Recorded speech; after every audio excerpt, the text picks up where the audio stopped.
very pleased to welcome back to the Trax studios today one of the greatest heavy metal performers in the world today, Ozzy Osbourne. How you doing? Hello Ozzy, how you doing? Great, good to be here again. All right, well the last time we saw you was about a year ago, and at that point you were just putting material together for your new album, The Ultimate Sin. Yeah, it's just been that long. Actually that long, yeah. Like yesterday, you know. Well, the album's actually out now. It's gone top 10 in America. It's starting to go in the charts all over the world. Finally.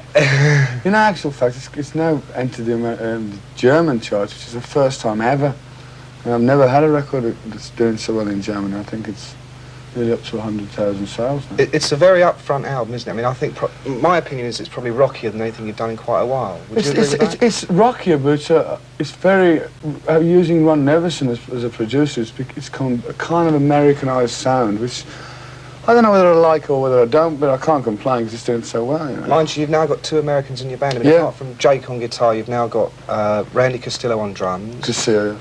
And Phil Soussan on the bass. He's not American, he's English, yes, yes. But they seem to have really added an edge to your sound. Would you agree with that? Yeah, I mean, Jake's come out of his shell amazing on this new album. It's like burst forward in such a degree. It's like, I mean, it's so much work. I mean, although it's called the Ozzy Osbourne album, it was justifiable to call it the Ozzy Jake album because he did so much work on it, you know. Jake did as much more than anybody, really. Now, we've got you in the studio today and you've just finished your first British tour in, what, 2.5 years? Yeah, we finally finished one, you know, that's about it. Because the last time I was very ill from exhaustion and body abuse from the road. Because what I used to do before is to go to America for, God knows, 8 months, 9 months, then come back and attempt to do a British tour, which my spirit had died and I was mentally and physically exhausted. So this time I did the other way around and did the English tour. Then now I'm going to America on Saturday.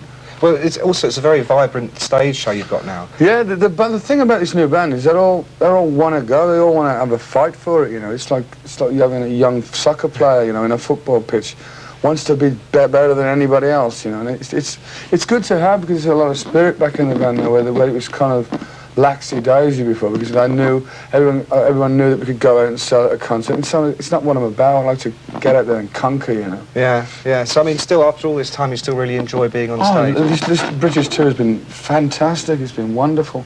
The last show was at Bradford, and the reaction was fabulous. The only thing that lets it down is the facilities for gigs is not very good in this country. You mean they're not big enough? No, it's not. The acoustics are bad.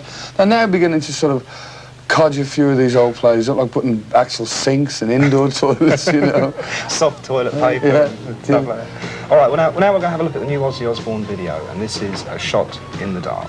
Ozzy, where was that video filmed? In Los Angeles. It's a funny thing, the girl who's actually on the video, the girl who turns into the beast at the whatever thing at the end, we did a sort of a lineup of different chicks because we wanted to get the similarities to the album cover. And she's actually a cheerleader from the LA Rams. Made me feel very cold, actually, looking at it. That was Los Angeles, though, wasn't it? Yeah, it was hard work. We started at 6 in the morning and didn't finish sometimes at 10 at night. It took 3 days to do. But I'm going out to Los Angeles, to America this weekend. Well, that's what I was about to say. I mean, we're going to do the whole of the album. We're going to do the whole concept album video. Like, not just like sing. They're going to video some live parts of the live show. We're going to have a bit of a storyline going through it. You're actually going to video every track on the album? I don't know whether it's every track, but as far as I can gather, the tracks we do live off the album on stage are going to video parts. It's going to be like a bit of a storyline to it. I think it's going to go out on CBS Fox on a video cassette, you know, but that's as far as I know. Oh, we look forward to seeing that. Yeah, I'm quite interested in doing it. I like doing videos. This last video was amazing. A lot of fun to do. I mean, mind you, that when you see it on like a 3.5 minute slot, I'm thinking, oh Christ, 3.5 minutes. I've spent days and hours, like makeup, more clothes, you know, doing the same shot about 25 times, you know. And it's all over in like 3.5 minutes. Yeah, it's gone down. Yeah. Speaking of America, now you're just about to do another massive American tour. America has always, it seems, traditionally been the place where all these weird and wonderful things have happened to you. Do you ever? I don't know, wonderful, but certainly weird. Do you ever sit there and go, oh no, another American? I know, and this time I'm expecting all the flack, all the banners and all the marches and all that. It's kind of fun, you know, because a funny story one time, I thought to myself, do these people really know who I am? And so there was a procession of people walking outside the gig. I can't remember exactly where the gig was, and I got a broom handle. and nailed a sort of card that said, "Smile, have a happy day," and I would join the end of the procession walking around the gig. I didn't even know I was there, you know.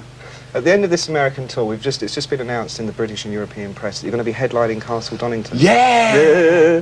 Do you enjoy those big open air festivals? I mean, when I did Castle Donington last time, it was great. We had the weather was. If the weather's good and you know the atmosphere is good, it's just the best day out in the world. It's wonderful. There's no other place like Castle Donington. Yeah. And the last time I played it was AC/DC and Van Halen and all the rest of it. We had a great time. Yeah. And of course now, straight after Donington, you'll have probably been on the road with your new band for about 6 solid months. Yeah, we should be well worn in by then. Yeah, they're a greedy lot, your fans. I mean, we've already had hundreds and hundreds of letters into this studio saying, when is Ozzy going to play in Europe? Is there any chance of that happening? What I'm trying to fix him, because to be honest, the original plan was we weren't going to do Europe this time because of the fact that economically it wasn't very, you know, it wasn't very viable for us to do. But now the album's #2 in Finland, and it's getting up in all these different little countries. It's in the German chart, as you said. It's in the German charts, I believe, and I'm trying to fix, after Castle Donington, to go straight to Europe and do like a, say, 3-week tour of Europe, you know. You heard it first on the Monsters of Rock show. I hope you hold to that promise, Ozzy. I'm definitely going to try it, because, I mean, a lot of people came to the Hammersmith show, came from Europe, said, please come to, you know, Europe. I'm definitely going to try and make it if I can. All right, well, if you do go and do Europe, I hope you come in and say hello to us first. Sure, will do. Thanks very much, My Ozzy. pleasure, Thanks for coming in. And this is I Don't Know by Ozzy Osbourne.